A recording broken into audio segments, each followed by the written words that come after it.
Yeah.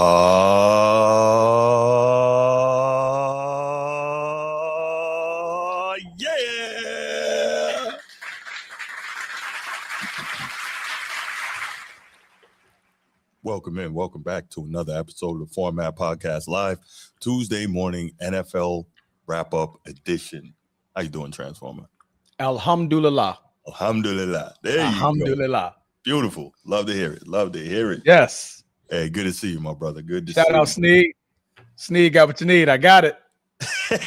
No doubt. If you are watching live here with us or you're watching on the replay, thanks so much for being here.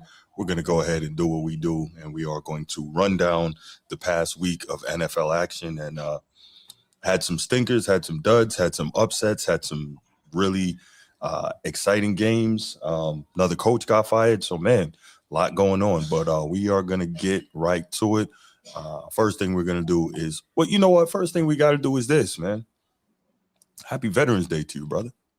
Happy Veterans Day to you, all our family, our brothers and our sisters in arms, Sir. Fathers, grandfathers, the veterans, all of you guys, man. We thank you guys so much for the service that you have done, the service that you will do in the future. We thank you for serving your country, and we're proudly serving next to you guys, man. So we wanted to absolutely appreciate you. Happy Veterans Day to you all. And also the spouses and the children that keep us going, the supporters, our friends, and our family. Happy Veterans Day to you all.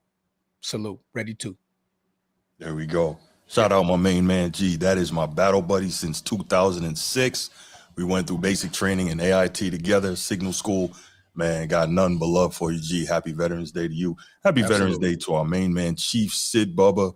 And you'll get it again, but shout out to the boys from Annapolis. Shout out to all of you. Anchors away, my boys.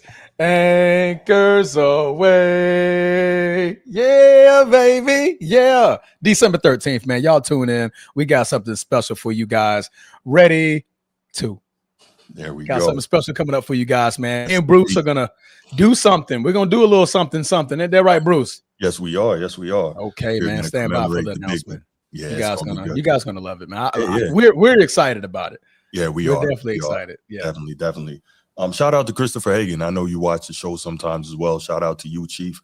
Yeah. Shout out to Laker Nation, aka Coach T, and we're gonna run through those again for your service in the Corps, man.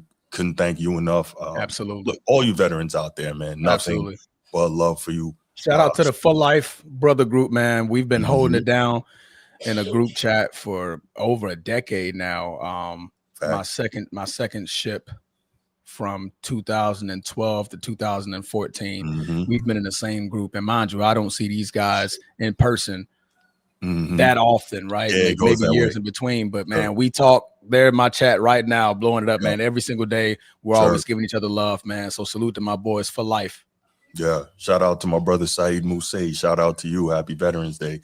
Shout out to my man Kareem Stevens. Shout out to you, Marcus Harrison. Shout out to you, man. All y'all from the 64th that we rock and roll together. Absolutely. All y'all from the 7th Signal, Chief Thompson, Chief Dixon, my main man, Sergeant Clark. Man, there's so many, too many to name, Absolutely, names. man. If I didn't say your name directly, no, you're still thought of. You're still appreciated. It was an honor to serve with you, alongside you. All the smoking and joking. Sergeant Geist, by the way, he is the king of NCAA football, man. Yeah. That guy's tough. Sergeant Geist, Sergeant Mustafa, Scott, man, there's so many.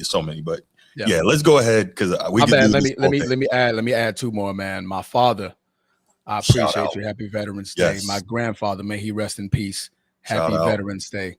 Absolutely, man. My brothers, my cousins, all of my family, my little sister, Yes. she's a new Army brat. Go Army, you know. Go Army, man. Go Army. I only say it because of her.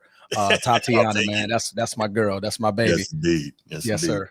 Man Down Mel. Shout out Man Down Mel Shout out for his service. And Motown Chris. Yeah, Motown Chris. Shout out Jay on the Man Down panel as well. Jay. Yeah. Oh, you've been on there with him, but he's also Navy the glasses veteran, and the braids. So many. Older cat that he's on there, the Kansas City Chiefs guy. I'm thinking of Ja. That's okay. So we're thinking Ja? about Jay. Oh, it's Jay. J-A-I? Yeah. Yep. Okay, yeah. Okay. Yeah, man. Shout Happy out Veterans to him Day, as bro. well, man. Just so many veterans out there who We can go on and on about who we on and on, man. thanking, man. We are Absolutely. so grateful. Stefan, man, my bro. Yeah, Tay man. Campbell, my boy in boot camp, man. Like No still to doubt. this day, man. Go Yeah. Eagles. They won yesterday. We're gonna talk about it, man. Shout out my boy Fact. Dorian Jackson, man. Yeah. Eagles Major fan, Hall. man. Sheesh. Oh man, let's go down the list. We can do this all day, man. Everybody on the clack. Yeah. Everybody on the Sully. Andre Elder. Key West brothers. Too many, Chuck, man. Regis. Matter of fact, Beasley, keep scribble all my hellhounds from basic training. Bravo 313, hellhounds. What up? Hey man, hey, shout out to all you boys, man, and girls as well, and girls. All right, let's go ahead. We're gonna do the little spiel, and then we'll be right back to get this thing started. Let's go. If you're watching here on YouTube, make sure you go ahead, click that subscribe, that like, that notification bell. Make sure you're kept up to date whenever we drop new content on the channel. If you want the audio only version of the podcast, open up your audio podcast platform, hit the search bar, type in The Format Podcast. We should come right up. If you're enjoying the content, make sure you give us a like, leave us a 5-star review, and drop a comment. All that stuff helps us rise in the algorithm, helps us find more sports fans, helps more sports fans find us. Make sure you write it down, put it in your phone, make a note of it. The Format Podcast is live Sunday mornings at 10 a.m. Eastern. And finally, if you're really and truly enjoying the content we're delivering you, make sure you hit that join button. There's going to be exclusive content here just for you. And you. And you, and you, don't forget the good and blue. You and you, and you, and you, you too. You too. Yep. Hold it down. We'll be recording that members only later today or tomorrow. So you guys will have that soon. So look forward to it. Heads up, it's not about LeBron. Not directly. Directly, of course. Not directly. Respectively. He'll have a little mention, but it's not not the main focus. All right, but let's go ahead. Shout out to the channel members real quick. As I mentioned, Coach T, Chief Sid Bubba, Steve Splendor, King of the Chat, Baltimore Bruce, Nino. Stupid. What else, stupid? Nino, who else we got? Oh man, I'm forgetting. Steve, King of the Chat. Yeah, Steve, King of the Chat, Baltimore Bruce, Coach T. It's not that serious. Sneed got what you need. Need got what you need. There you go. That should be it, right? I think that's it. Yeah, that's everybody. That's it. Yeah. All right, y'all. We're growing, man. We're growing. It's hard to remember everybody without writing it down. Right. Yeah, for real. I need to just write it down and have it right here on my monitor, just so I can make sure I show everybody love for that. Because we appreciate all that you guys do in supporting the channel, man. Absolutely. All right, but let's go ahead and let's get it started. And let's run down these games. Transformer, let's go. Okay, kicking it off Thursday. You know, we like to rewind the clock all the way back to the Thursday night game. The Thursday night game hosted the Denver Broncos and the Las Vegas Raiders. Slugfest of defense and not a lot of offense at all. Both quarterbacks didn't even register over 150 yards in passing. But neither rusher gained over 100 yards in offense. So just a tight defensive game, a lot of mistakes, a lot of miscues from both teams. But Denver prevails in their 7-game win streak, going 8-2, 5-0 at home, beating the Las Vegas Raiders, who dropped to 2-7. Bruce, what was your thoughts on another 10-7 game? And that's where I was actually going to start. Isn't it an interesting coincidence that this week in the NFL began with a 10-7 and ended with a 10-7? I can't remember when's the last time I saw something like that. But so the Broncos, I want to believe they're one of the best teams in the league. Obviously, by record, they are, right? They're 8-2. They're on a 7-game win streak, as you mentioned. But it seems like, and we talked about Bo Nix recently in his regression, right? When we talked on Sunday about whether or not the Broncos are for real. That was a good topic. But yeah, at this point, it seems like they're almost winning in spite of Bo Nix, right? Because, 2 more interceptions the other night. 16 for 28, 150 yards, 5.4 yards per pass against a bad team in the Raiders. There's no excuse for that. It's almost like his coach, while he says the right things publicly, doesn't trust him to try and go downfield. So everything is dink and dunk. Everything is the short stuff. I don't even know. This game was the Broncos defense pulled it out. Like, I don't even know where else to go with this. It was not an exciting game. Not much happened in this. And don't get me wrong, I'm a guy, as a Ravens fan, I love defense. But this one, hard to watch. It is. It is similar to the game last night, and we'll get to that in a moment. Yes, we will. Yes, But we will. it's a battle of defenses, man, and it's one of those rivalry games where it's just like, hey, we know this opponent all too well. Yeah. And you don't have two quarterbacks that can light it up. Like Geno Smith has his games where he can light it up. Yeah. Bo Nix has his games with his legs that he can light it up. Mm-hmm. But both teams, man, I mean, it was more turnovers than it was touchdowns, right? Right. Bo Right. Nix had 2 interceptions. Geno Smith had an interception. There goes 3 turnovers with only 1 touchdown through the air and 1 touchdown through the ground with both teams, respectively.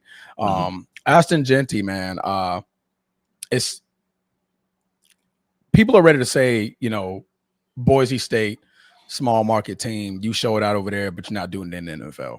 I think he's playing relatively well. He is. I think he's playing well. It's just Agreed. it's his offense, the way it's Mm-hmm. ran, and its quarterback, right? Some games you got to get your running backs going early to make them more valuable and wear down that defensive line when you're rushing the football, open things up for your quarterbacks.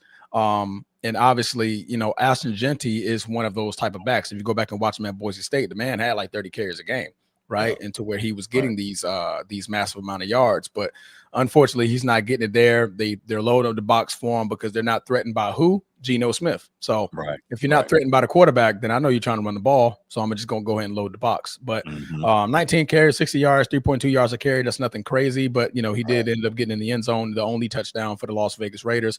As far as the Denver Broncos, it was just one of those games to where, Bo Nix was just making a lot of careless mistakes. And you're going to get that, your second year in the league, a lot more film on you, a lot more tape. J.K. Dobbins, 18 carries, 77 yards, 4.3. That's good. Sure. Nothing terrible, but one of those just, hey, the defenses had both of their numbers, honestly. Yeah. Honestly, just had both of their numbers. Yeah. And real quick, Ashton Genty, not, lighting the world on fire, but is on pace for 1,000 yards as a rookie. Like, that's terrible. Not bad. Yeah, that's not terrible. Yeah. It's not terrible. Especially in this era where, you don't often have bell cow backs, although there seems to be a bit of a sea change, and maybe hopefully we're getting back into that era. Probably not, because it's not sexy and for gambling, but we're seeing some really good running back play. Absolutely. All right. Moving on. That was Thursday night. We're going to move to the first game on Sunday. Just so happened to be a game in New Berlin. And boy, did one person show their rear end. You want to talk about bell cow backs. You want to talk about running the football. You want to talk about who should be the front runner for the MVP. We're talking about none other than number 28, Jonathan Taylor. That guy showed his ass to everybody in New Berlin. Because the only thing you're gonna see me is hit my head on the goalpost. You're gonna see my ass running in that mud. That's it. 32 carries, 244 yards, 3 touchdowns, adding on 3 receptions, 42 yards. The man had more total offense than his quarterback. That's crazy. You know what I'm saying? Not more total. I'll take that back. Daniel Jones did have 53 yards rushing, but he rivaled his quarterback through the air and ground with his legs. Man. You can't ask for nothing better. Right now, he's on a trajectory to come close to LaDainian Thomas's record for most touchdowns. He's on pace for a 2,000-yard season. He gets 2,000 yards and 26, 27 touchdowns. I will be pissed if he doesn't get MVP. I would too, but they're still going to try not to give it to him, bro. Granted, Matthew Stafford's doing one hell of a job. We're going to get to him later. Oh, yeah. But Jonathan Taylor, what more do you need to do as a non-quarterback to get the MVP? We spoke about that last Sunday. I'm not going to go heavy on that. The man has 7.6 yards a carry. Right. The man is the reason why Daniel Jones looks as good as he has since he's played from New York. Obviously, Daniel Jones has 6 turnovers in the last 2 games. 6. That's average of 3, right? Yeah. Jonathan Taylor's averaging 2 to 3 touchdowns a game. Right? Get the ball in Jonathan Taylor's hands and let that man go to work. He has 17 total touchdowns. 17. 15 rushing. 15 rushing, 2 receptions. Come on, man. What more do you need to do? But anyway, Indianapolis Colts prevail, going 8-2.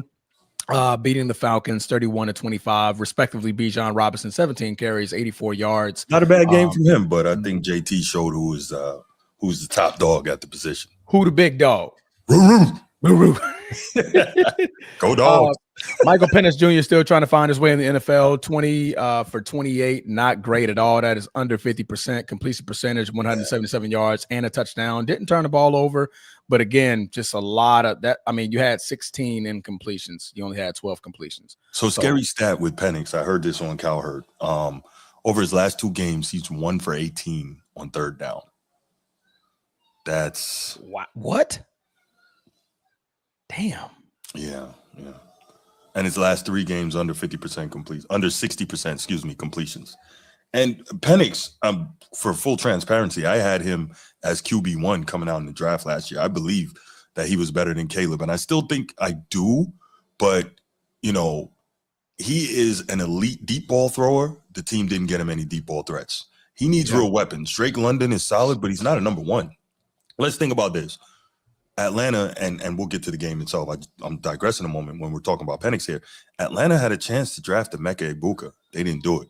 Could you imagine what would be going on if you had Egbuka with Penix and Pittman London? And London, thank you, and Drake London and Bijan Robinson? Like, okay, now we're talking something, right? Penix needs a real number 1, and they are doing him a disservice by not putting the weapons around him. He's more athletic than people think, but he's a pure drop back passer, and you're not providing him the defense to take advantage of the guy that you drafted. Yeah, knowing what he was. So yeah, frustrating. No, absolutely, man. I mean, you hit it right there on the nose. Drake London is a very great number 2. He's a big receiver, right? Yeah. But it just has a lot of games to where it's hit and miss. He can, run most of the route tree. Mm-hmm. But like you said, man, I mean, for a young quarterback, you're going to need weapons. You look at J.J. McCarthy over there in Minnesota, where he has, Justin Jefferson. He has Jordan Addison. I think he don't have T.J. Hockenson no more. Who's their tight end? I forget. Kyle Pitts. No, in Minnesota. Oh, it was T.J. Hockenson, but he's gone. Yeah, I can't remember. I can't remember. But anyway, I mean, there's valuable weapons to take the pressure off him. He has a solid running back and Aaron Jones Sr. And hold on, I'm looking up the depth chart real quick. I'm trying to figure out who it is. It is, drum roll, please. Oh, no, it is T.J. Hockenson. Okay, so it is T.J. Hockenson. Yeah, he's still there. I thought he left. I thought so too. Yeah, I thought he left. But, you got T.J. Hockenson, Justin Jefferson, Jordan Addison, Aaron Jones Sr., Jordan Mason, who was a dog in San Fran, who's backing up Aaron Jones Sr. So he has weapons, valuable weapons on offense to make himself better.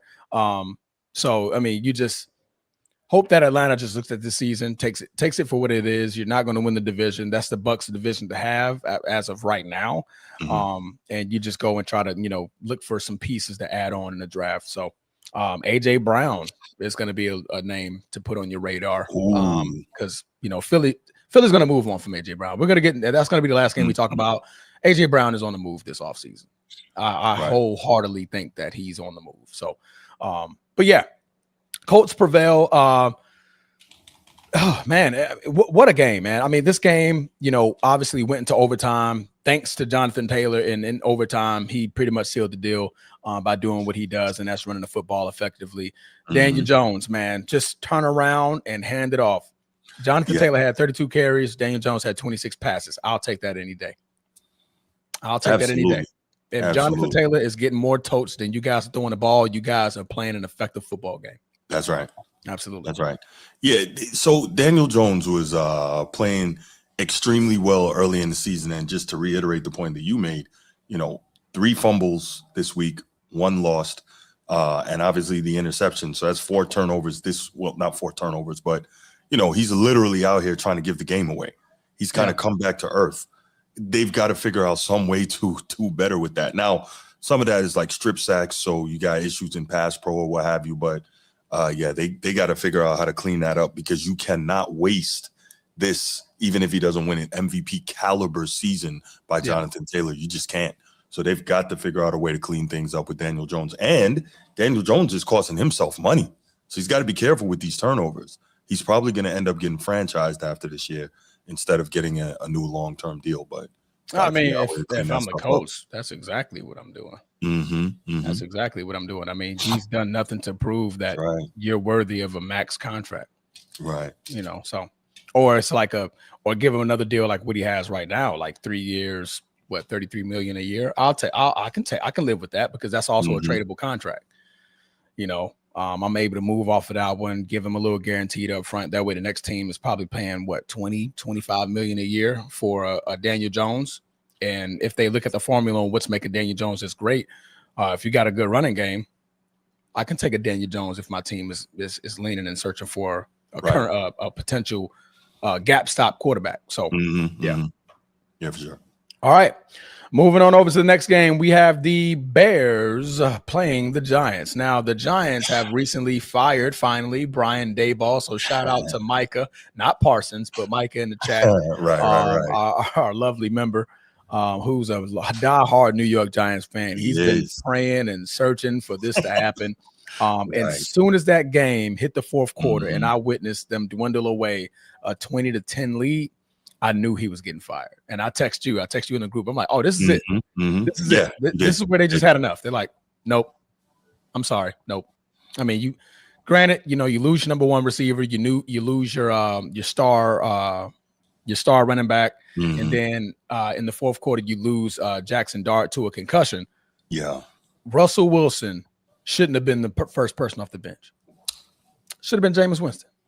Yes. Should have been Jameis Winston. You've seen what Russell Wilson can do, and that's nothing for when he steps in and has to take place for Jackson Dart. Right. Put Jameis Winston in the game. What does Jameis Winston do? Eat W's. He's trying to go out there and win. Right. If anything, if the pass isn't there, Jameis Winston still got wheels. He can run. He's a game player. He's a great game manager. He could have managed to keep the Chicago Bears defense on the field and let the offense run out the clock. Russell Wilson not doing that. No, he's not. It's time for Russell Wilson to retire, Bruce. I agree. This is his third stop in 4 years? Broncos, Steelers, and now the New York Giants. Your third stop. It's okay, bro. You're a champ. That's You're right. a champion. Go out, borderline Hall of Famer. So no. Absolutely. But shout out to this was a game that Caleb Williams played relatively well, especially in the fourth quarter, wheeling his team down 20-10, scoring 2 touchdowns in the fourth quarter, which was led by we saw USC type Caleb Williams in the fourth quarter, right? We saw that. Yes. We saw Superman. Yes. So what was your thoughts on this game here, brother? Exactly what you said, Transformer. We saw Caleb Williams show some of this more of the numbers weren't gaudy, but he showed more of what people expected of him being Caleb Williams and having the physical type tools that he has to be an elite quarterback, obviously if coached and schemed and all that correctly. But that's what we saw. I think it's fair to say if Jackson Dart doesn't go out, I believe the Giants win this game and maybe Daboll has his job for another week. But real quick to go back to that, Daboll being fired as the Giants head coach, I was listening to Matt Hasselbeck talk on The Herd, I think yesterday, and one of the things he said was that it wasn't even necessarily the losing or it wasn't even necessarily the, blowing the fourth quarter leads. It's the fact that Jackson Dart is the Giants' future, and he's been in that blue tent 4 times already this season. So they're saying, hey, Brian Daboll is not taking care of the future the way he's got this guy out here, with these designed runs and whatnot. Like, nah, you got to, as a head coach, you cannot be endangering the guy. You can't.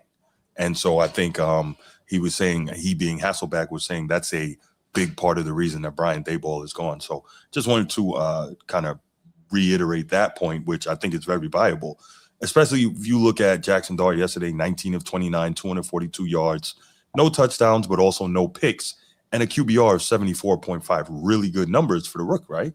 And so you see what he was doing. And again, you would think that if he doesn't go out, that the Giants, you would like to think that if he doesn't go out, the Giants have an opportunity to close this game out, especially being that, they're up. The Bears don't have the best defense in the league. But then you look back and you say, well, this is the same Giants that gave up, 28 points, or excuse me, gave up 33 points in the fourth quarter against the Broncos to lose that game about a month ago. So it's tough. The Giants, though, they did something that I love to see, and unfortunately it came up short. They ran the ball for 169 yards.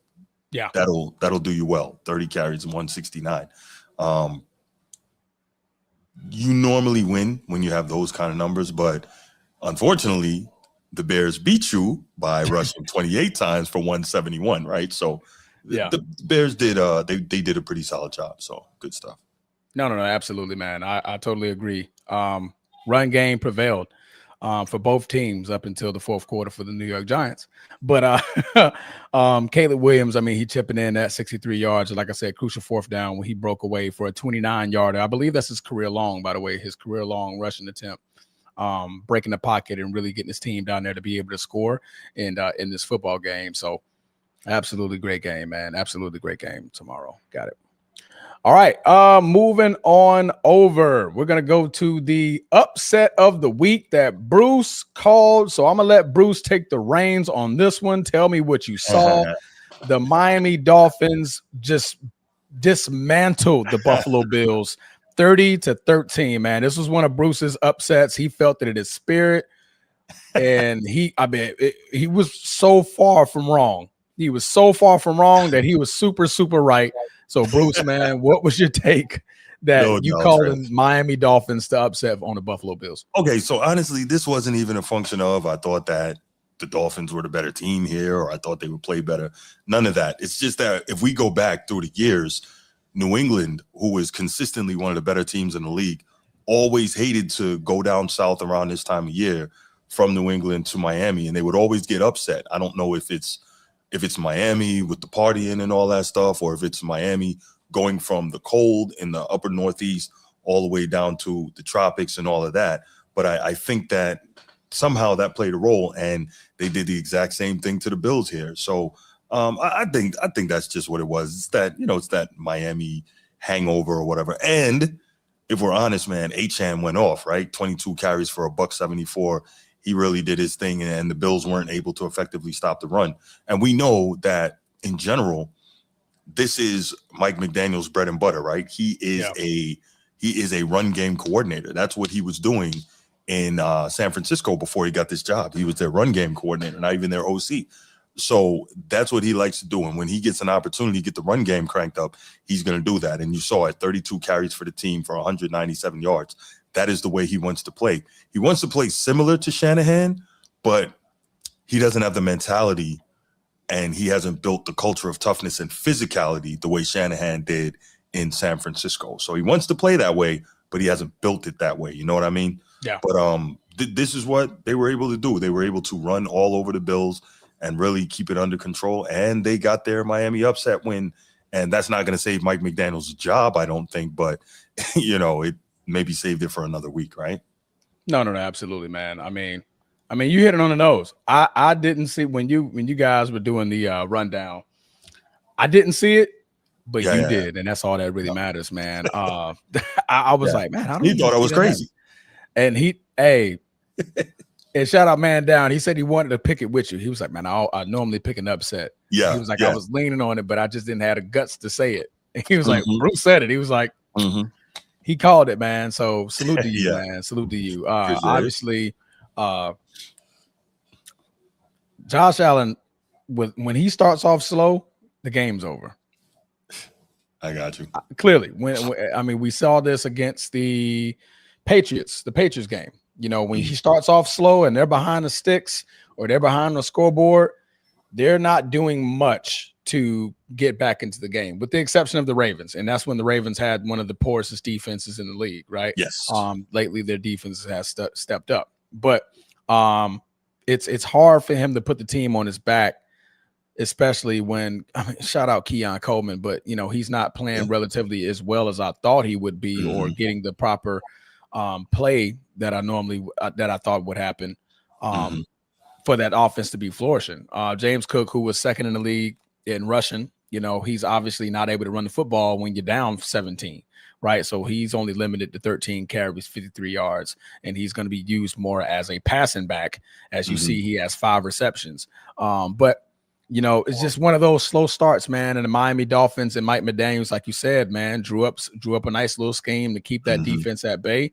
And the Buffalo Bills, their defense isn't somebody to be scared of either. If you can score on those guys and you can defensively hold Josh Allen to some field goals, or in this game, no points for 3 straight quarters, you're viable to win that football game. And the Miami Dolphins did just that, man. Devon A-Chain, he showed his behind, 22 carries, 174, 2 touchdowns, a couple of big ones that he broke away, pause, and, they won the football game.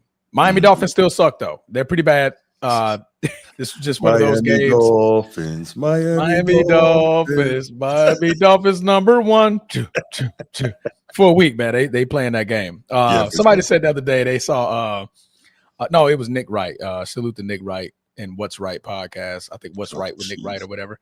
But he stated he likes to reference that the Buffalo Bills Super Bowl is beating Kansas City in the regular season. And he said since they beat Kansas City last week, they went down to Miami to celebrate. You know what? I can see that.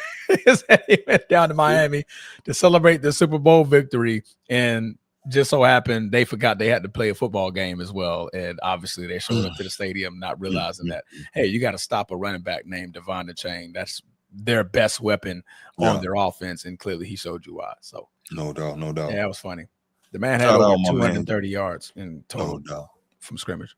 Yeah. Want to shout out my man G in the chat, man. That's my battle. Like I said, man, we've been down for almost 20 years now. Basic training, AIT, 25 Bravo, Signal Corps, go Army, beat Navy. What up, G? What? When last time y'all beat us? 2 years ago. Yeah, exactly. Don't bring up old stuff. It's go Navy beat Army. No, it's always going to be go Army beat Navy. We hold the reins right now. It doesn't matter if y'all beat us 10 years in a row. I'm not changing what I say. You should be saying go Navy, bro. I'm never going to say that. You must be. Can we move along, man? We can move along. Thank you, sir. Proceed. We can proceed. Talking grease. Next game.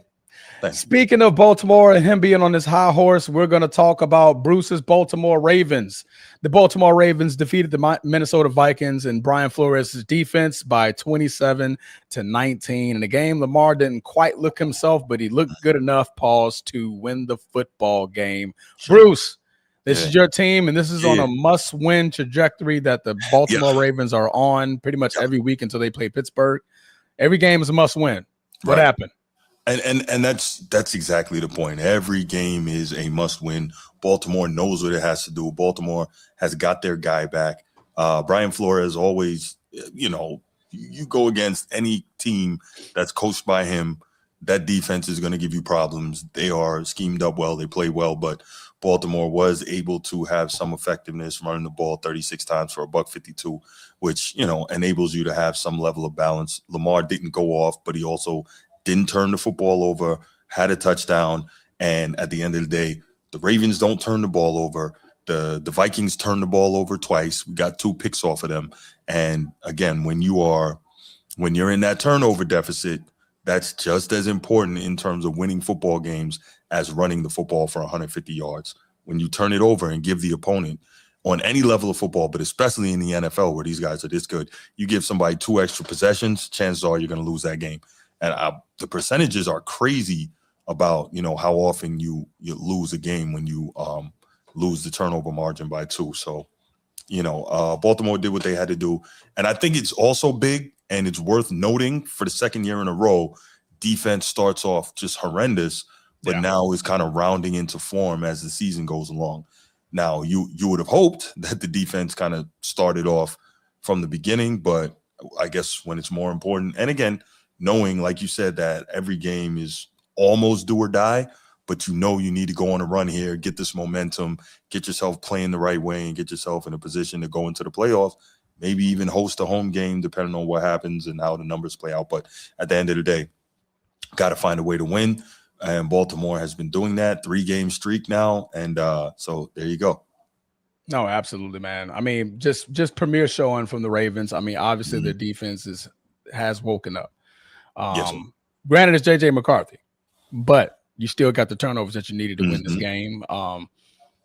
Shutting down Justin Jefferson to 4 Yeah, receptions, 37 yards. Them having big to go to their number 3 receiver, Jalen Nailor. Naylor. Naylor. Naylor. There you go. There you go. You said Yeah. it right. Yeah. Jalen Okay. Naylor. Good. Um, uh, Justin Jefferson had 12 targets, Mhm. and you held him to 4 receptions. Right. Bravo defense.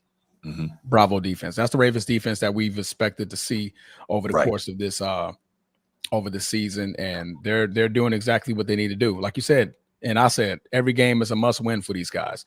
So every Mhm. week you're expecting the same Baltimore defense to come out there and play, get the ball back in Lamar Jackson's hands because he is one of the top 3 quarterbacks in the NFL. So boom. Appreciate you, Be Ready Sports Podcast. The rehab is going very well, man. Yesterday I got my behind beat in rehab, so they're trying to ramp it up. The next Mhm. stage is going to be me placing weight, utilizing weight, extra weight on my knee. So man, I appreciate it, brother. Shout Um, out, Coach T. Shout Appreciate out, you. Coach Happy T, man. Veterans Day, brother. Yeah, happy Veterans Day, man. Absolutely, absolutely. All right, man. You got anything else about the Baltimore Ravens? This Nah, is your man. Good this win. is your moment. No, good win, and just continue. When you're in this situation, you have to take it one at a time and just try to, Weather the storm. it sounds what is it Cliche. cliche, but you got to go 1-0 every week. I mean, it's Absolutely. that simple. Absolutely, brother. Hmm. Baltimore Ravens are 4-5. They're still slated as the favorites to win the division, and that is thanks to to the Pittsburgh Steelers who lost, and we're going to get to that later. But before we get to that division, we're going to talk about the Cleveland Browns. Where Cleveland is Browns. our guy Sneed? Oh my God. Cleveland Browns lose to the Jets, who only have 54 passing yards. Crazy. Dylan Gabriel wasn't Terrible, in this game. but Right. however, how you do LeBron compliments? Two things can be Oh, true. Stop. like Why you give it? Why you? Oh, here LeBron you. is the greatest at driving the basketball. However, However, boom. He be like, oh, there goes the compliment. now you gonna Here have goes the Edward criticism. going off, man. Here you Here go. goes the criticism. Dylan Uh, Grable was great. However, he wasn't great. He was not terrible. yeah, he However, wasn't terrible. There you go. right. He wasn't terrible, but he wasn't great. Got sacked 6 times.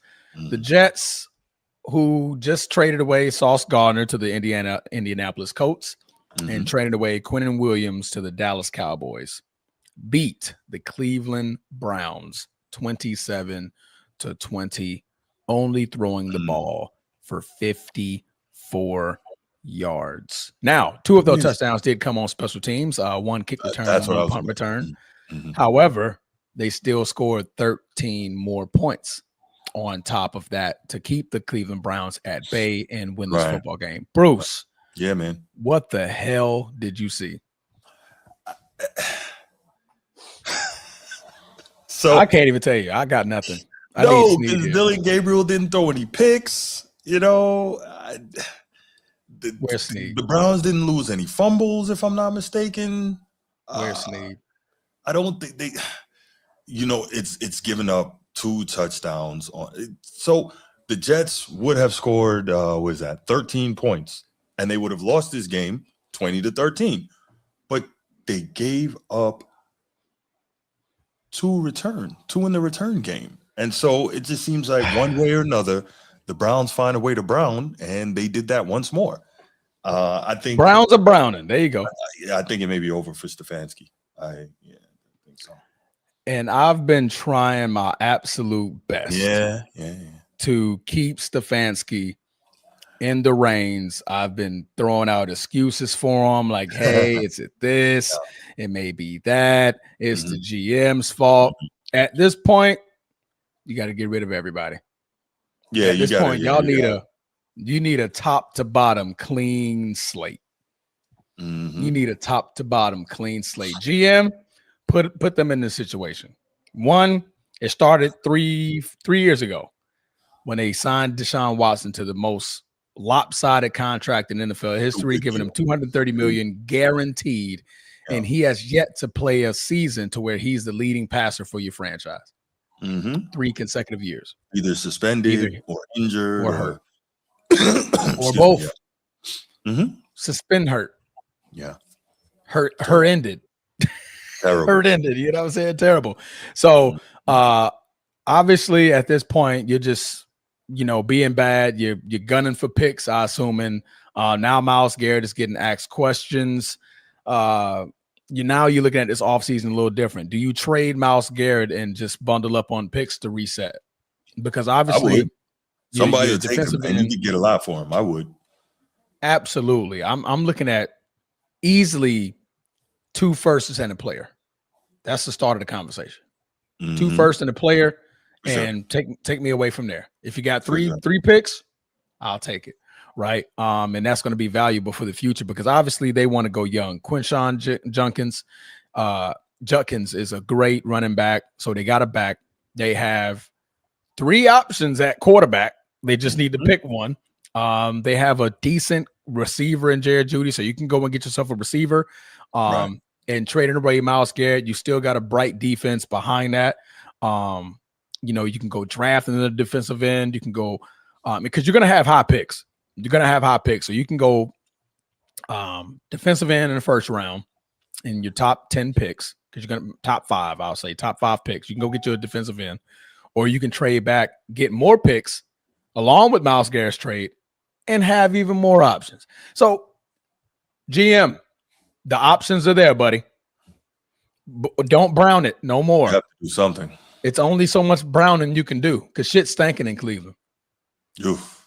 Shit's stinking. I'm tired of my man Snead texting the chat just in pure disgust of his team. Bad.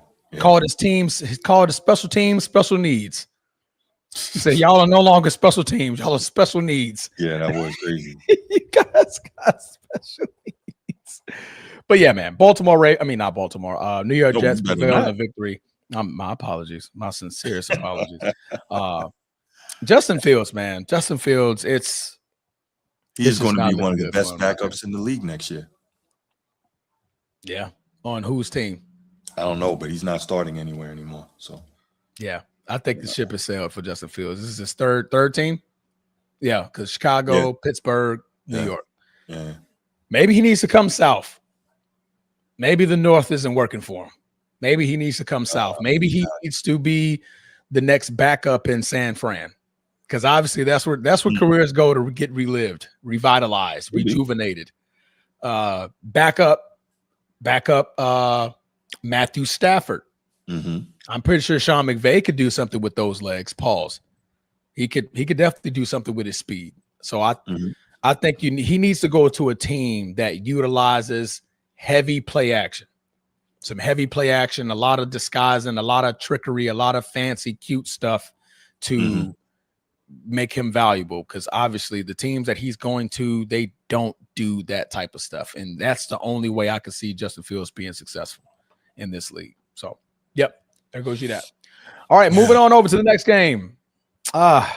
Baker, touchdown maker. Yeah. Just couldn't quite get it done. Yeah. 3 touchdowns, no picks, 273. You're like, okay, the numbers look good. But they lose to the New England Patriots, who are flying mighty high. And this is one of those games where I'm like, this is what's going to put the league on notice that they're actually a great football team. Not just good, but a great football team. They moved to 8-2, beating the Tampa Bay Bucks 28-23. Drake May rising in the MVP discussion with 270, 2 touchdowns. He did have an interception, but he's playing relatively well this season. Bruce, what you got, brother? So this is one of the things that I've been saying, right? Baker has been playing as close to out of his mind as he can play all year, right? But the Bucks have to stop putting him in situations that have to play, miracle hero ball at the end of these games. Like, it would be nice for him to be able to dump it off, hand it off, kneel down, and close out the game. But he's always in these spots where he's got to try to come back and finish the game with some type of miracle play, right? Also, he's got to get more of his weapons healthy. He still had a great game. Emeka Egbuka is still going off. 6 catches for $115. He is going to be, barring injury, he's going to be the NFL Offensive Rookie of the Year and may get some votes for Offensive Player of the Year. The way he's playing, he's killing. I mean, obviously, we know Jonathan Taylor has probably got that sewn up, but regardless, Emeka Egbuka is killing, bro. He is killing. So I'm looking at this and I'm saying, what more do you expect Baker to do? Like, what more? You got to give him some help in terms of the way, not give him some help in terms of play, because I think they've done a very solid job of putting talent around him, but you got to give him some help in terms of earlier in the game or even late in games and not putting him in this position where he's got to play captain comeback every week. You can't keep winning that way. And I think that's what we saw. Sometimes if you're in that position, as good as he has shown that he is in those positions, you're going to come up short. Drake May, the young fella, man, shouts to him. Not the gaudiest numbers, only 16 of 31 passing, just over 50%, but 270 yards. And you can tell they believe in him because Josh McDaniels is allowing him to go downfield, right? He's allowing him to push the ball downfield. And so most of the time— he's a great offensive coordinator, though. He's a great offensive coordinator. Yeah. Absolutely. One of the best in the league. Yeah, no question about it. So you got that. Drake May, he's got a turnover, but second year, but you're going to see that. I mean, he's still a young player, so the turnovers are going to happen. But overall, man, just a really solid game, and they ran the ball very well. 6.1 yards a carry. Travion Henderson spazzed out. 14 carries for $147. I'm loving seeing the resurgence of the running game in more of these teams. So that is, that's really good. Just overall, man, great game by the Patriots. The Patriots are looking really, really good. Nobody would have expected these guys to be in contention for the division this year. And looks like still a lot of time left, but they look like they could win it. Vrabel may get Coach of the Year, although I still believe it should be Steichen. We talked about that. But this was another really good game. I'm just, as a guy who's a fan of Baker Mayfield, I'm frustrated that he's every week in this position that he's got to try and play captain comeback. That's not a sustainable way to win. Yeah, it teaches you how to eke out tough games, but it's not sustainable. Yeah, no, absolutely. If you were to end this season right now, would you believe me? Preseason, if I told you that the Indianapolis Colts would be 1, Denver would be 2, the Patriots would be 3, Pittsburgh would be 4. That would be your top 4 seeds. No, in the AFC. Would you believe? I wouldn't believe anything like that. No, no, never could have expected that. That was a nice touch. No, I wouldn't. Hey, and then after that, your wild card teams would be the Chargers, which is believable. Go the Chargers. Not the Bengals, the Buffalo Bills, right, and the Jacksonville Jaguars. 2 teams I didn't mention. Who were the 2 teams? The Chiefs and the Ravens. Chiefs and the Ravens. Mm-hmm. If you were to end the season right now, and granted, they got 7 more games to play, 7 or 8, depending on your bye week. Mm-hmm. That is crazy. Indianapolis Colts, Denver Broncos, New England Patriots are sitting well and far and beyond at 8-2 in the conference.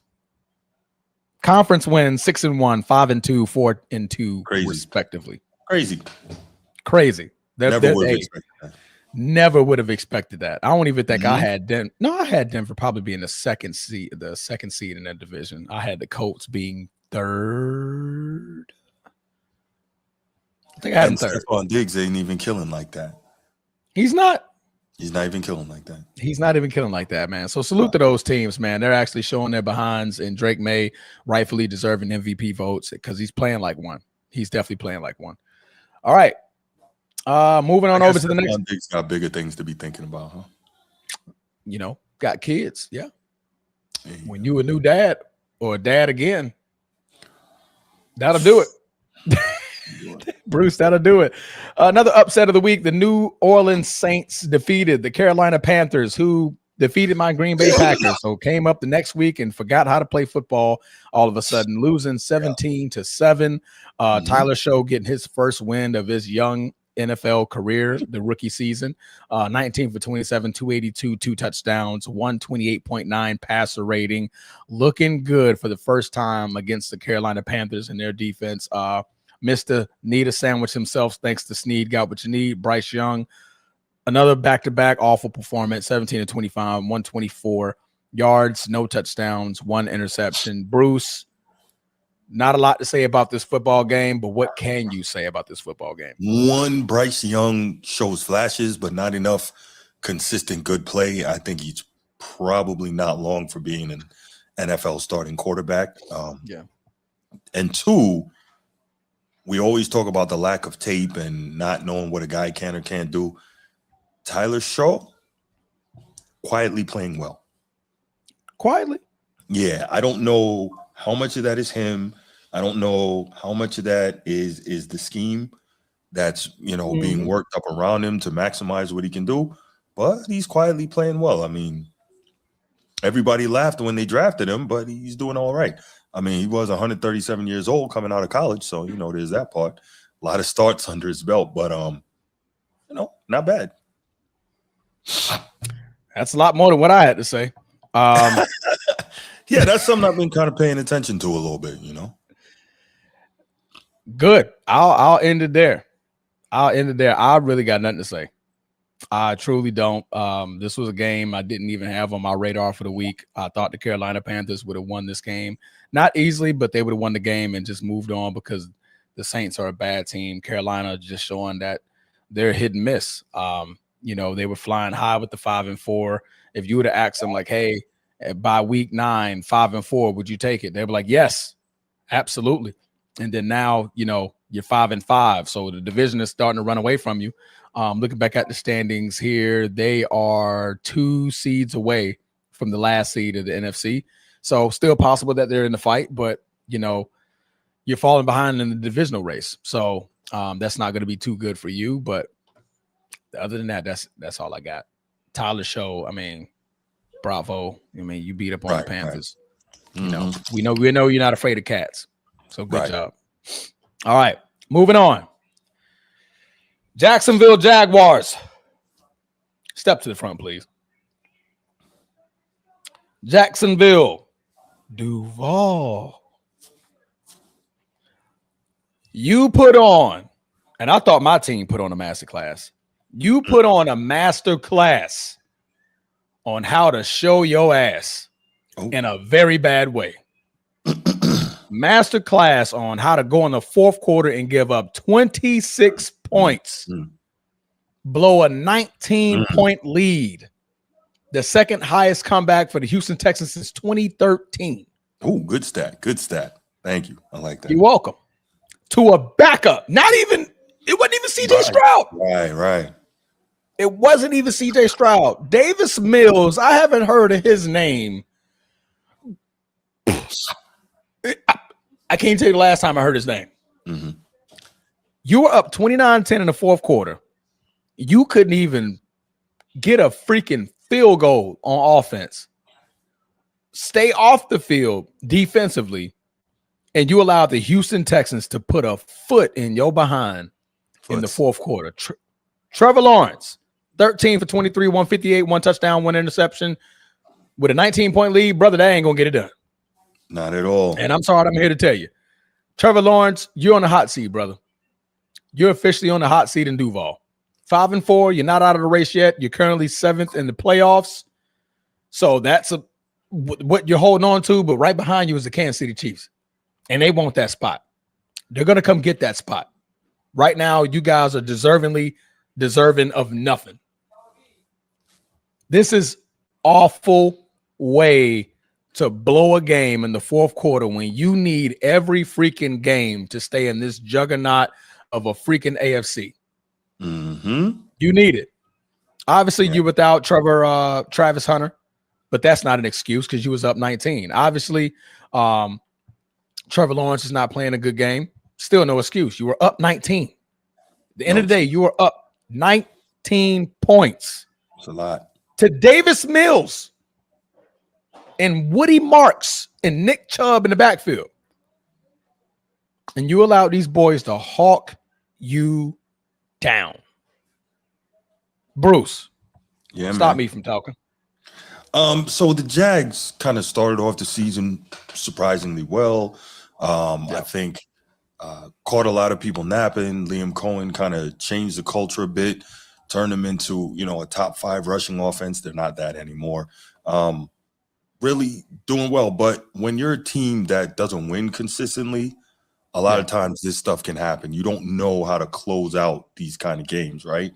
And to your point, Davis Mills played really well here. But there's really no excuse and not much to say about how you can give up a 19-point lead in the fourth quarter. Because if you saw when what's this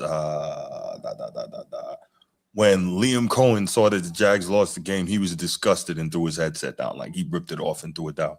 Not, exasperated, not sad. He was like disgusted with that loss because he literally had to stand there and watch as his team gave the game away. And this is simply indicative of a couple of things. One, a team that doesn't know how to win. And two, overpaying a quarterback that just isn't the guy.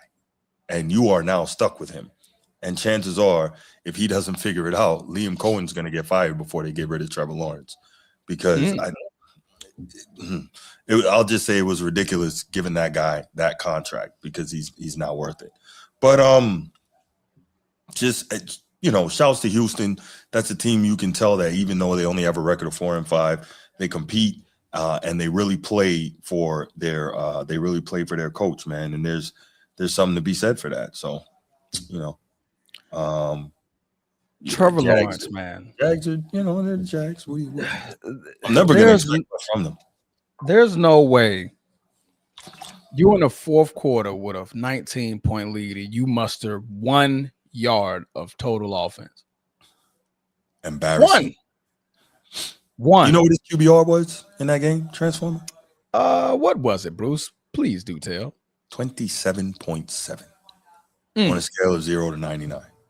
27 was almost the amount of points that they gave up in the fourth quarter.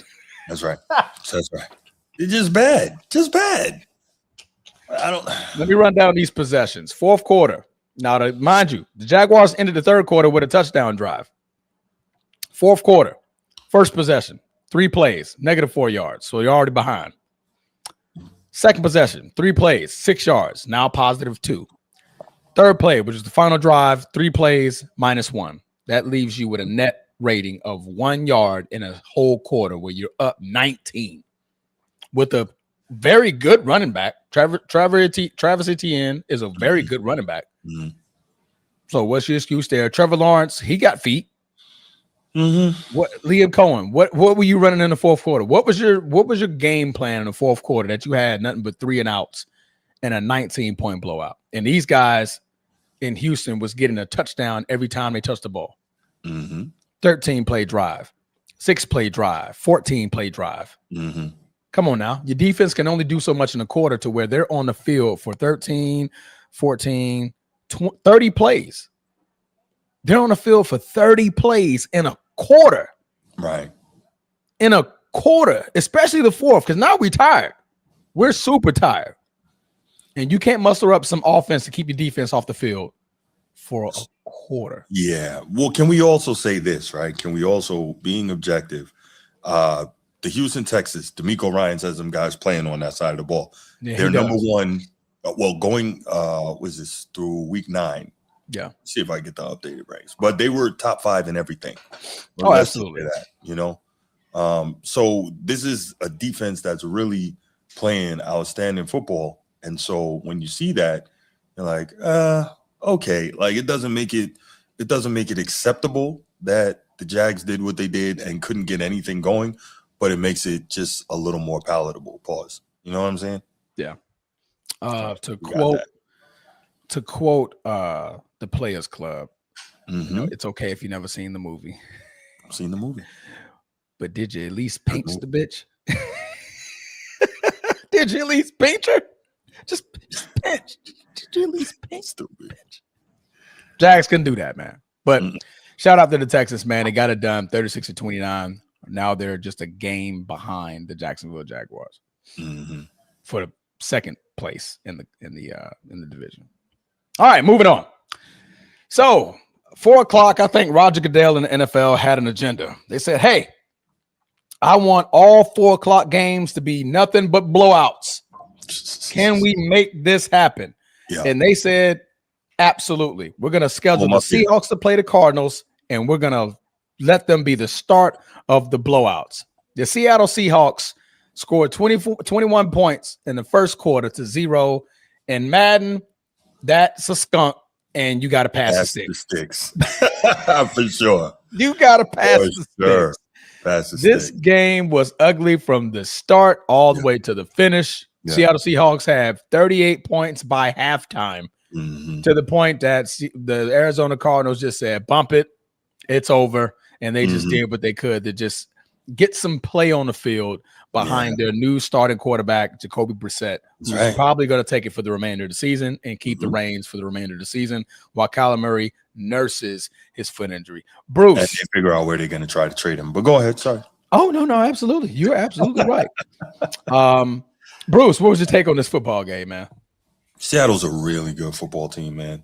They're not getting the love that they should get because of where they are. Pacific Northwest, kind of out of sight, out of mind, not necessarily, in the eyes and getting the attention because they're not in a big media market. Yeah. But I believe they're the only team that's top 5 in offense and defense, man. And they don't even necessarily have a lot of big names outside of course, JSN. another. That's a big name. Yeah, for sure. But, just overall, man, Seattle's just a really good team, and Arizona is not, and that's pretty much it. And you can honestly put a pin in it right there. That's it. Seattle Seahawks are a very great team. McDonald, the coach, McDonald. Yeah, Mike McDonald. Mike McDonald is in running for coach of the year with this Seahawks team because they're flying high. They're flying absolutely high offensively, and like you said, to your point, defensively they can get you some stops. I do like their secondary. Their defensive front is nothing to toy with. They can get turnovers like any other football team. Didn't get any this game, I believe. I know it actually did. They got 2 fumbles. They recovered 2 No, they forced 2 fumbles, and the Arizona Cardinals recovered them. There you go. But yeah, man, it was just a beat down by all proportions. Don't play with your food and get them out of the way. 21 skunk in the first quarter, past the freaking sticks, and that's exactly what Arizona did. So in this case, we're going to pass it on to the next game. So the next game, Roger Goodell and the NFL called it. They said, hey, Rams, we need another blowout for a 4:00 game. And the potential MVP, Matt Stafford, said, say less. I got 2 guys. I got 2 guys at the receiving end that can get me numbers. And guess what? You got 2 guys at the what? At the receiving end. Pause. Oh, man, come on. Guys at the receiving end. What are we doing? As a receiver. Oh, my God. What are we doing? There's no other way to phrase that, bro. You just, I got 2 elite receivers. How about you say that? 2 elite receivers, whatever. You got 17 and 12. Sure do. You got 17 and 12, and both of those guys can find the end zone. Is that a pause? No, did I say that good? Okay, that was good. No, that's good. Right. That's good. Kyron the Siren, 14 carries, 73 yards, 2 touchdowns. Devontae Adams. Oh, I'm sorry, I said his name. Oh, please forgive me. Number 17. Please forgive me. 6 receptions, 77, and a touchdown. Puka Nacua, 5 receptions, touchdown.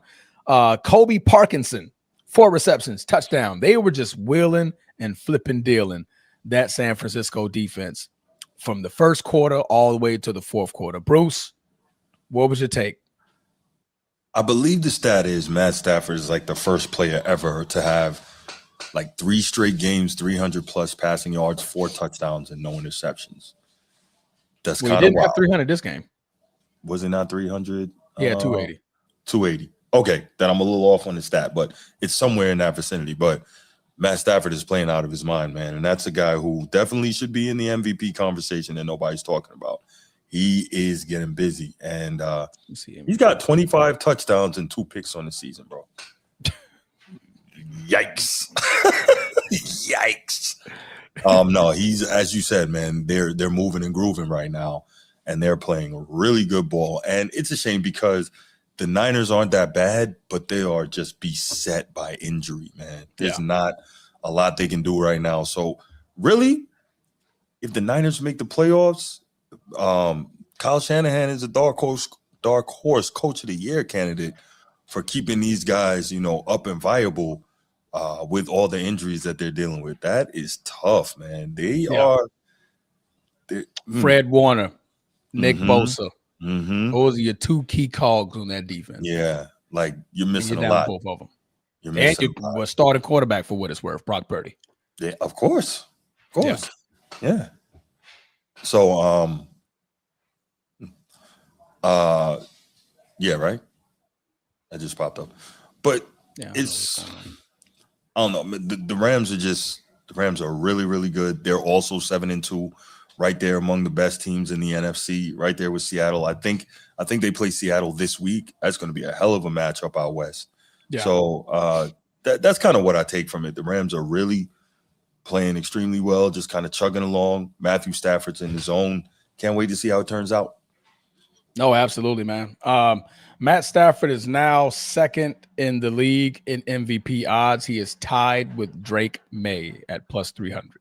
And no talk of Jonathan Taylor.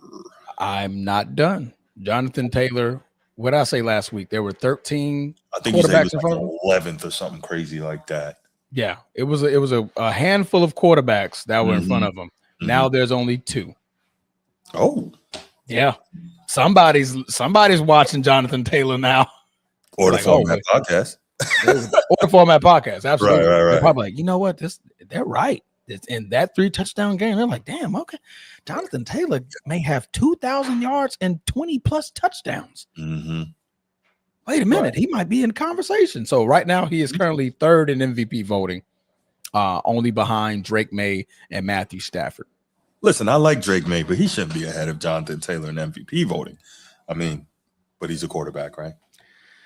Quarterback award. Let's see. Behind Jonathan Taylor, let's see. Mm-hmm. There's 1, 2, 3, 4, 5, 6, 7, 8, 9, 10 quarterbacks in front of the next available non-quarterback, and that is Jackson Smith and Jigba.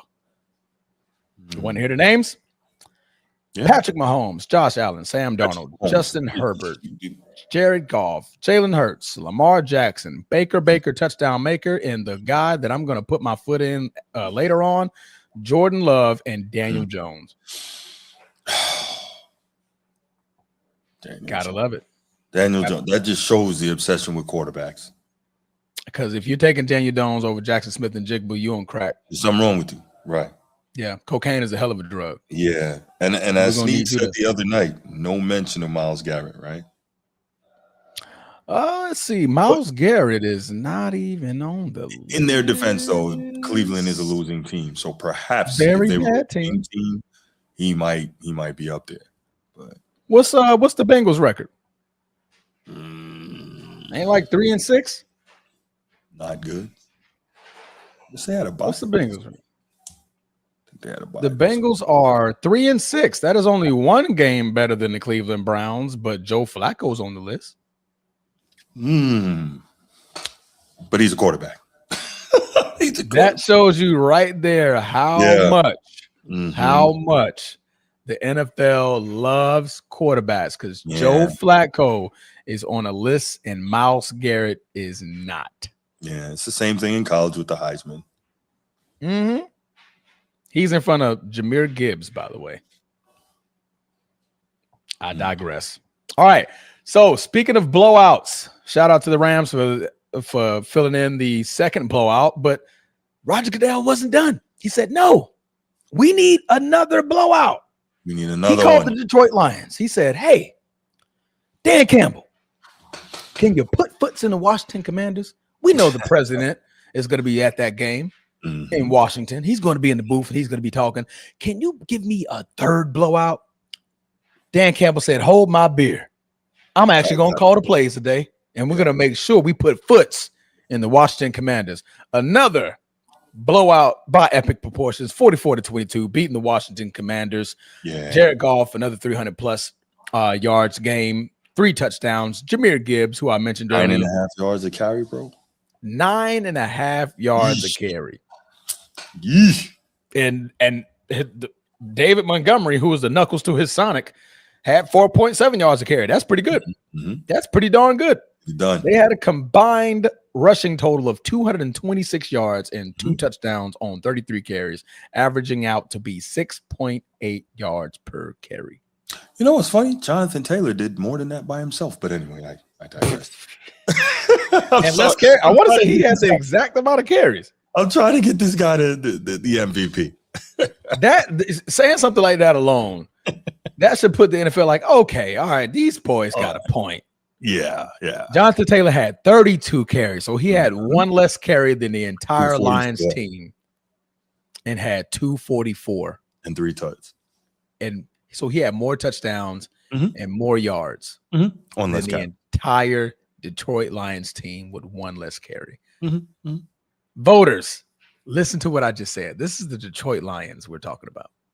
And Jonathan Taylor outpaced the entire rushing side of the Detroit Lions in a blowout victory, a 44-point game. Right. Jonathan Taylor said, nah, I could do better than that. Matter of fact, I'll handicap him. Let me get one less carry. Hold my beer. But anyway, Dan Campbell got it done. Not much to say about the Washington Commanders, but the Detroit Lions, again, looking scary. Bruce, what did you think of Dan Campbell's play calling? Do you think he really called the plays?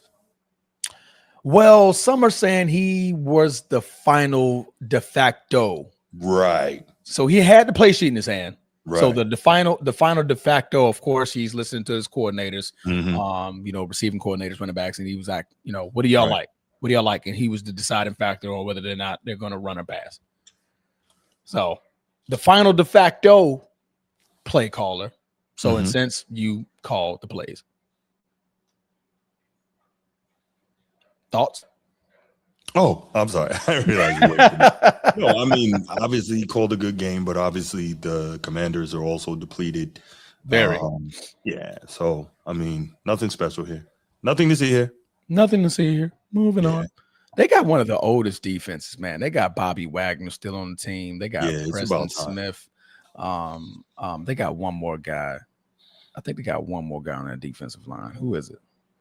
They're just old, and it's just Von Miller. There you go. Von Miller was the other one. Sheldon Day. He's been around a long time. Sheldon Day has been around for a good minute. They got Darnell Savage, who, he's been bounced around more than. Never mind. I'm not going to realize Von Miller was there, and he's not doing much. No, I think at this point he's looking at retirement next year. Yeah, it's probably a wrap. Yeah, it's definitely a wrap. And obviously they lost Marshawn Lattimore for the season due to a torn ACL. Yeah. But the Commanders got nothing to play for. Sheldon Day. Go Irish. Thank you.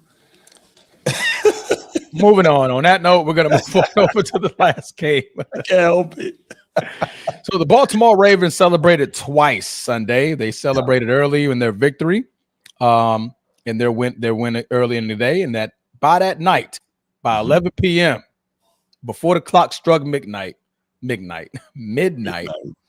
were celebrating the Pittsburgh Steelers taking a big L to the Los Angeles Chargers and a score of 25-10 respectively. Bruce, take it away. Aaron Rodgers should retire. He's had one of the greatest careers we've seen at the position. I'm sure he wishes, like everyone else wishes, he could have won more. I know you wish he could have won more. Definitely.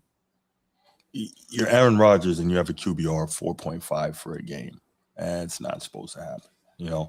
16-31, 161 yards, 1 touchdown, 2 picks. Like, you can't do it like you used to. Everybody can't be Tom Brady still dominating in their 40s. So let it be. It's over now. Just he needs to step away. That's all there is to it. And I don't know what the Steelers are going to do. Obviously, I don't like to see them have any success being a Ravens fan, but I don't know what they're going to do, man. Year in and year out, it's the same issues. They really need a younger, athletic, dynamic quarterback. They need a quality number 1 running back, and they need a second wide receiver.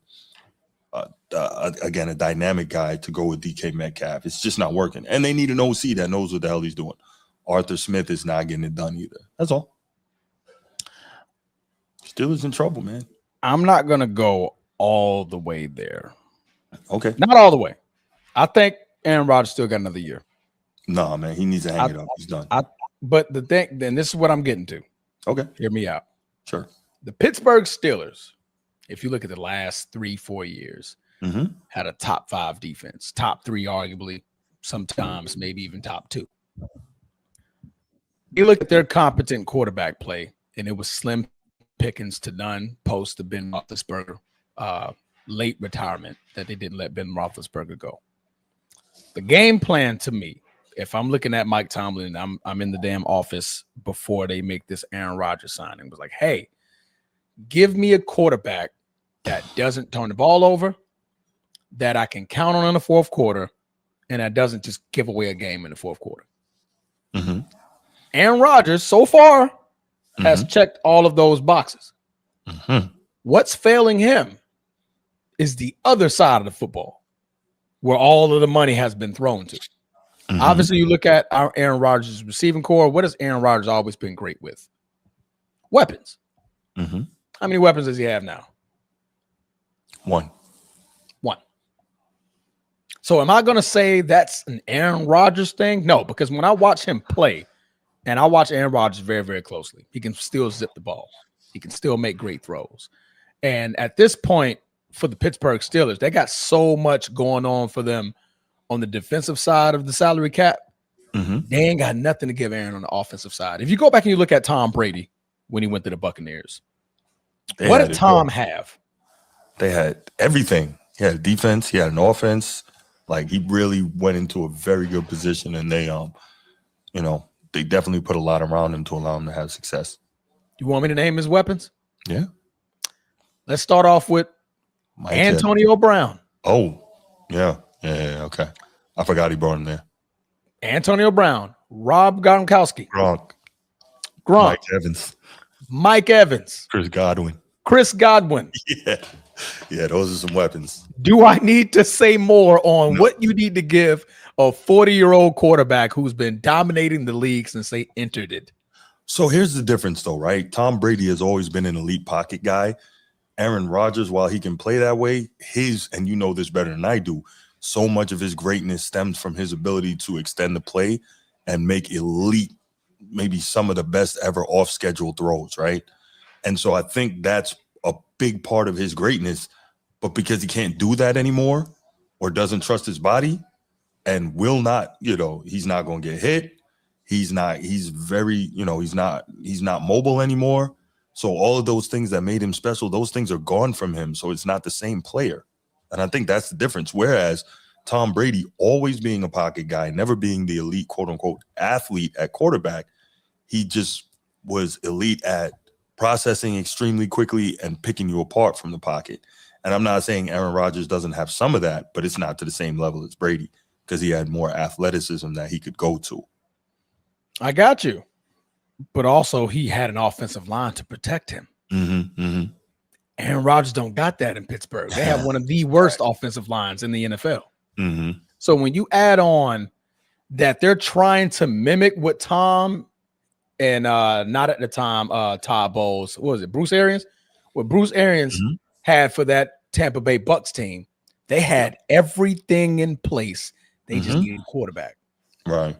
The Steelers had everything in place defensively, but thought that they could place a quarterback at the tail end of his career and the greatness of Aaron Rodgers and just give him one weapon and say, go do it.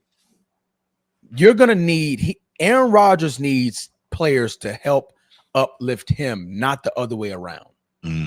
For him to be as great as he is, he's going to need that.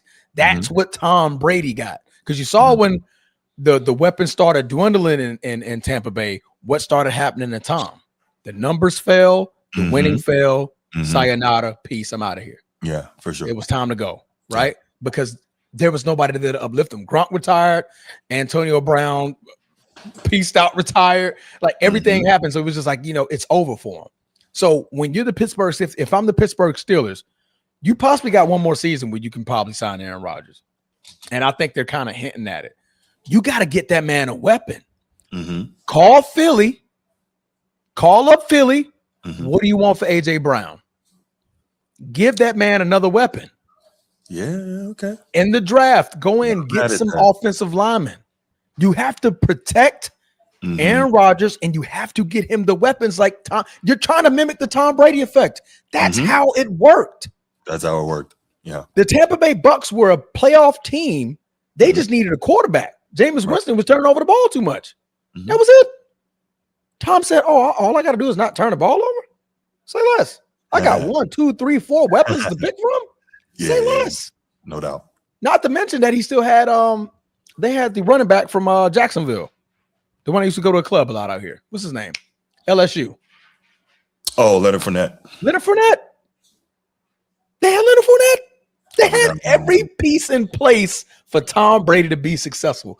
Pittsburgh Steelers do not, unfortunately. So I'm not going to put this all on Aaron Rodgers, as big as his name is, because he's completing 66.8 completion percentage, 97 passer rating. I'm not mad at that. 18 touchdowns, 7 interceptions, and some of those interceptions are definitely on his receivers because they just bobbling the ball up for some stupid reason.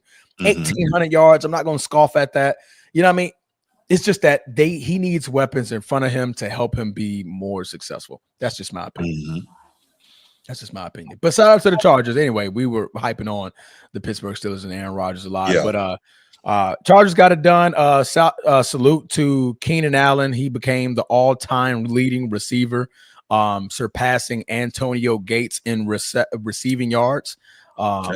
That's a big move, man. That's a very, very big move, man. And I forgot to mention, for your Ravens, I had a fun little stat. Shout out to Derrick Henry. It took him 10 NFL seasons. I know where you're going. Go ahead, tell him. 10 NFL seasons, and I'm talking dog in the NFL. 10 years. Yes. To surpass what he could do in 4 years in high school. 15 minutes up the street. In high school. The Yulee bulldozer. The Yulee bulldozer.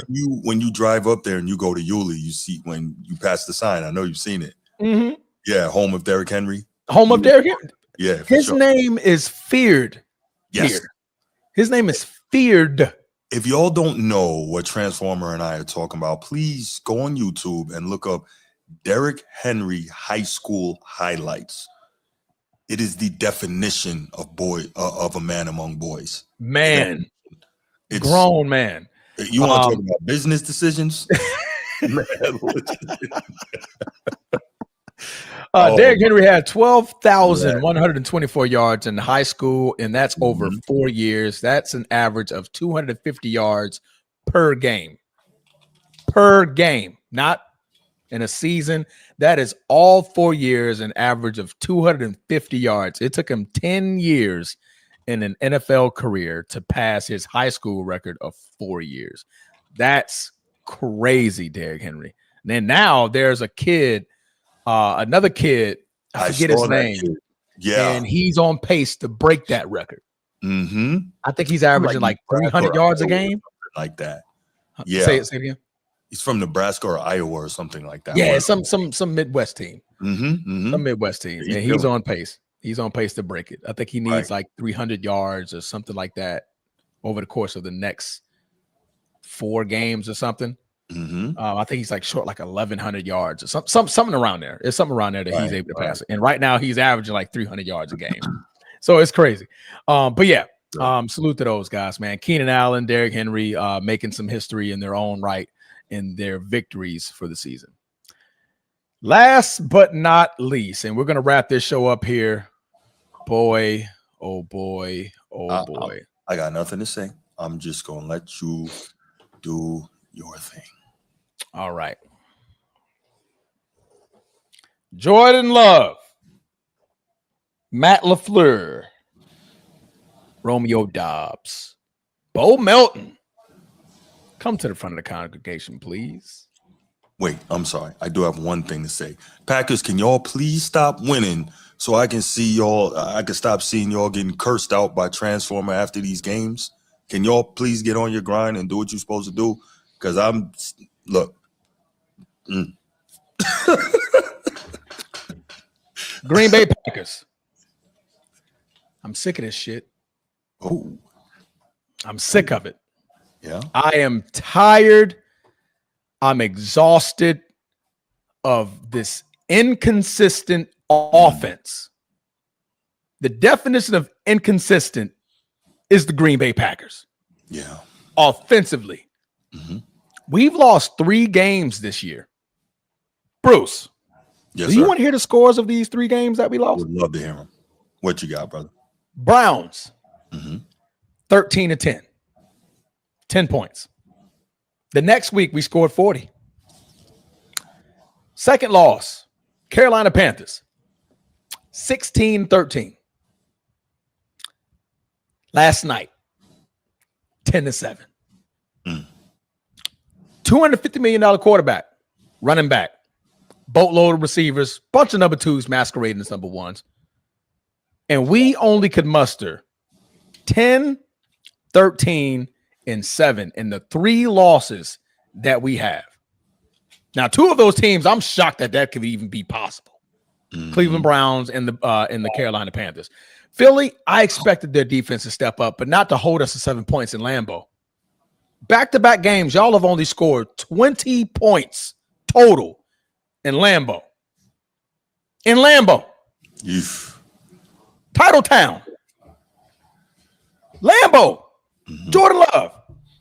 What the hell are y'all doing offensively? Please explain to me how you're only mustering 20 points of total offense when the defense is doing their job. In the 3 losses that we have, defense gave up 13 points, 16 points, and 10 points.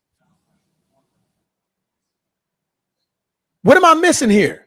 Matt LaFleur, stop this methodical, lethargic, slow offense tempo. Please. We got speedsters on the outside. Quick concepts. Muddy up the works. This slow, walking it up, check, can. And we move all the way down to the 3-second mark and we're hiking the football. What are we doing? If you notice in that last drive, the only drive in which the Green Bay Packers scored a freaking touchdown, hurry up tempo. Mm-hmm. Catching the defense on their heels, allowing these speed receivers to make plays real quick, get the ball out fast.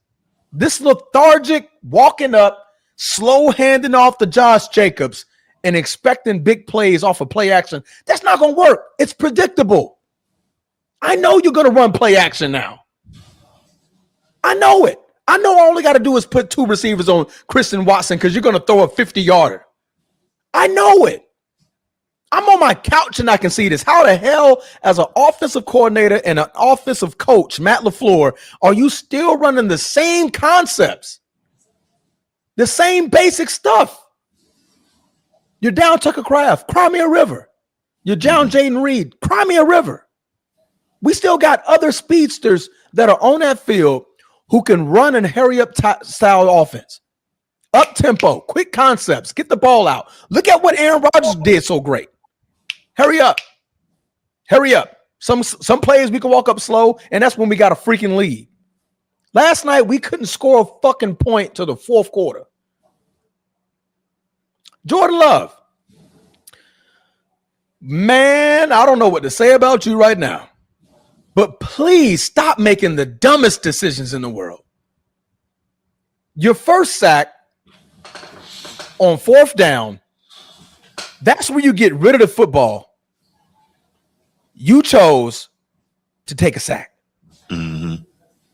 Now, fast forward to the 3rd quarter, I believe, when we're in field goal, well within kicking range, instead of getting the ball away, take the sack. And now you're just trying to do stuff that you don't need to do, and you cause the fumble, no points on the board. You couldn't even spell red zone last night. Couldn't spell it. Mm-hmm. All because of these bonehead decisions. Not unsportsmanlike conduct. Illegal formation. Receivers. What are you doing? You can look at the tight end. Just look at where the tight end is at and go off of him. Mm-hmm. If you know the play, you know what route to run. Look at the tight end. Back up. Come on, man. It's simple stuff. It's simple stuff that shouldn't be happening as a Green Bay offense who is a title contender in the run of a tough not only a tough conference, a tough division. Mm-hmm. The Detroit Lions, the Minnesota Vikings, the Chicago Bears, they're right there. Green Bay, please figure it the hell out. We went so long with a great offense and not a great defense. Now it's in reverse. We have a great defense, top 5 defensively in all categories. No way we should be putting up 10, 13, and 7 in Lambeau. No way. I digress. I'm going to get off my high horse. Shout out to Philadelphia Eagles. Now, they didn't play a great game either, but this is more so I'm pissed off because I'm the Green Bay fan. Y'all see the football back there. Y'all see the cheese. But Philadelphia Eagles, Bruce, win this football game 10-7. Yeah. In a snooze fest of a first half. Both teams not scoring a touchdown to the fourth quarter. Jalen Hurts, 183 yards, 1 touchdown. A.J. Brown, 2 receptions, 3 targets, 13 yards. Bruce, he's going in the offseason. Yeah, that's what it looks like. He's out of there. I will be on the phones right now, mustering up the best offers I can get for him. For sure. Because obviously you don't need him to win. No, you don't. You're great with what you got. Devontae Smith is a great receiver. You got Saquon Barkley. Will Shipley is a great running back. Tank Bigsby is a great backup.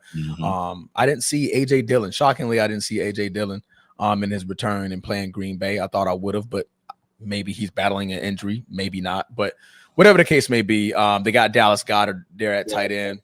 Jalen Hurts did what he needed to do in the fourth quarter.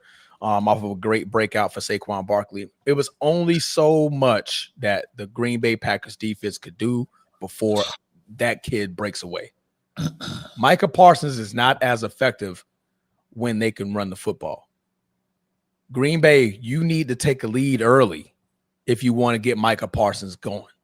Yep. You gotta make it predictable to where they got to throw the ball. And on fourth down, when Philadelphia kept trying to go for it on a key third down, 3rd and long, Micah Parsons said, thank you, because I know you got to throw it. Jalen Hurts, come here.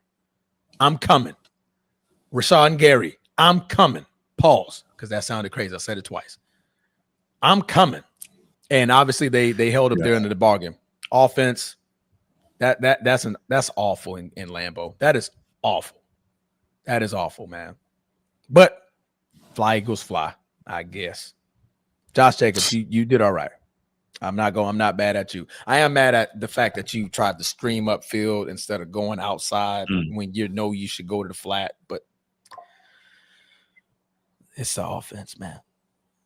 It's the offense. It's still go Pack go. We're 5-3-1. As it should be. It was still 5-3-1 with numbers where we have the last wild card position. And Philly you could be 4-5 like the Ravens, right? Yeah, you could be. I could be 4. No. Honestly, we should be 8-1 if they take care of business and do something offensively. We could be 8-1. The only tie will be against the Dallas Cowboys, which you guys put up 40 freaking points. Now, granted, that's a bad Cowboys defense, but obviously you've shown that you can put up points. You guys can score. Jordan Love, you get paid $250 million. Give me a touchdown, sir. You haven't given me 1 in 2 games in Lambeau. Aaron Rodgers is having 3. You give Aaron Rodgers that team, prime Aaron, 27-year-old. Oh, he's winning those football games. Because guess what? We ain't lethargic on offense. Right. We're not walking up, can. Green 18. Green 18. No, absolutely. Aaron Rodgers moving. We got to go. I got speedsters on the outside. For sure. So anyway, that's all I got. That's the end of the wrap up, man. I'm sorry that I took over that segment, y'all. I had some frustration to get off my chest. I was literally sitting here waiting for this game to hear what you had to say about. I love it. I love it, man. Not because they lost, but I love it because I love your passion, brother. I do. Hey, man. And obviously, I'm gonna post a video about it. I'm gonna come on here and I'm gonna talk about it. It's just crazy work, man. Your expectations are high at this point. When you go get a Michael Parsons in the offseason, man, your expectations are high. For sure. Yeah. For sure. But that's Did what we they head got, back man. to Green Bay yet? Say again. Did they head back to Green Bay or are they still here? No. I think we go to New York next week. No, I mean, I know they was getting dealt with by you last night. Pause. So I just want to make sure you let them head back. So they. Oh can yeah, get I made them walk. Oh, okay. The offense can walk. The defense, so they could go they're home. not Yeah. back yet. Okay, I got you. Yeah. The offense, man, Jordan Love. Hey, bro, you led that team out there to score 7 points. I'm gonna need you to lead them home. Yeah. On your feet. Mm-hmm. Matt LaFleur, you next to him because you calling the plays. Yeah, y'all can be going over the game plan for next week together as you make your way up north. Absolutely. Micah Parsons, Rashad Gary, and that defense. Yeah, y'all feel free. Feel free. Take the bus plane, however y'all want to get home. Get home safe. Right. All right, call me when you get there. No but doubt. I'm definitely they at home, so it's not far to walk. But no, walk your ass home. Right. I'm putting blocks on your cars. Ooh. Y'all ain't put bricks on them. Take the wheels off. Walk. All of y'all walk. Well, listen, thank you so much, everybody, for joining us. If you're watching on the replay, thank you for checking in with us. We appreciate it. We'll be back later tonight for college football with Ryan Langford, and we'll see if my guy Carlos is available as well. But we'll be back. Look forward to being here with you once again. And again, make sure y'all like, subscribe, hype the videos if you like the videos you see on the channel, and share. Sharing is the biggest thing that you could do. Sharing really is caring, especially out here. Sharing is caring. So we appreciate that. By the way, Coach T has let us know, and so has Dreamers Pro and ESPN and all that. Nico Harrison has officially been fired by the Dallas Mavericks, and that is not cool. They made him do the Luka trade, and now he's fired. Nico Harrison's gone. He got fired by the Mavs. Oh, he did win. Mm-hmm. When did this happen? 20 minutes ago? Not too long ago. That's crazy work, man. Mm-hmm. They called for this. Yeah, they set him up real nice. Mm-hmm. Wow. Yeah, man. I know Nico, like, bro. Like y'all told me to do this. Right. I talked to y'all. Y'all said trade him. Yeah. Y'all said Mark Cuban's there. He's not telling Nico that. Mark Cuban already said, he was like, I'll be damned if I was going to be trading Luka away. Yeah. But obviously it's not my team no more. I don't own them. Nope, Bruce. Wrap the show up, please. And we out. Wrap it up. Peace. Appreciate y'all.